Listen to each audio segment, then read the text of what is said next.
పూర్తిగా red book రాజ్యాంగం అమలు చేస్తూ విచ్చలవిడిగా ఈరోజు అన్యాయాలే కనిపిస్తూ ఉన్నాయి. మన ప్రభుత్వంలో ఎప్పుడూ చూడని విధంగా విద్య, వైద్యం, వ్యవసాయం, పారదర్శకత పాలన, law and order, Disha app లాంటివి రెవల్యూషనరీ రిఫార్మ్స్ తీసుకొని వచ్చి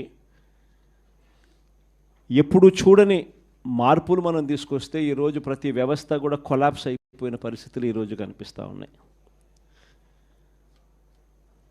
వీటి అన్నిటికీ సంబంధించి మొన్న ఈ మధ్యకాలంలోనే ఒక వారం రోజుల కిందటనే సుదీర్ఘంగా ప్రెస్ కాన్ఫరెన్స్ కూడా పెట్టాం. దాదాపు 2 గంటల సేపు సుదీర్ఘంగా ప్రెస్ కాన్ఫరెన్స్లో మన పాలనకు ఆయన పాలనకు మధ్య తేడా చూపిస్తూ ఆ ప్రెస్ కాన్ఫరెన్స్లో చంద్రబాబు నాయుడు గారు చేసిన మాటలు ఏమిటి, ఎన్నికలప్పుడు ఆయన చెప్పిన మేనిఫెస్టో ఏమిటి, ఎన్నికలప్పుడు ఆయన ఆ మేనిఫెస్టోను చూపిస్తూ ఆయన మాట్లాడిన మాటలు ఏమిటి, ఆ తర్వాత ఎన్నికలు అయిపోయిన తర్వాత ఆయన ఇవాళ చేస్తూ ఉన్న మోసాలు ఏమిటి, అబద్ధాలు ఏమిటి అని చెప్పి క్లియర్ కట్గా అందరికీ అర్థమయ్యేట్టుగా వీడియోలు కూడా ప్లే చేసి చెప్పడం జరిగింది. ఈరోజు మనమంతా కూడా ఎందుకు ఏకమైనాము అని అంటే, సంవత్సర కాలం అయిపోయింది.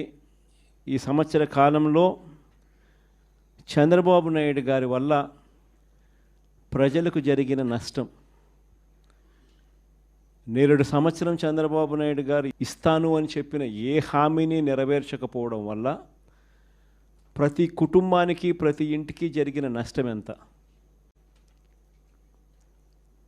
ఈ సంవత్సరం తాను అవే పథకాలు మళ్ళీ ఇవ్వని కారణంగా మళ్ళీ ఈ సంవత్సరం జరగబోతా ఉన్న నష్టం ఎంత? రెండవది, మన ప్రభుత్వం కొనసాగి ఉండింటే ప్రజలకు అన్ని పథకాలు అందుతూ ఉన్న పరిస్థితుల మధ్య ఆ పథకాలన్నీ రద్దయిపోయిన పరిస్థితులు. ఒకవైపున ప్రజలకు అందుతూ ఉన్న పథకాలు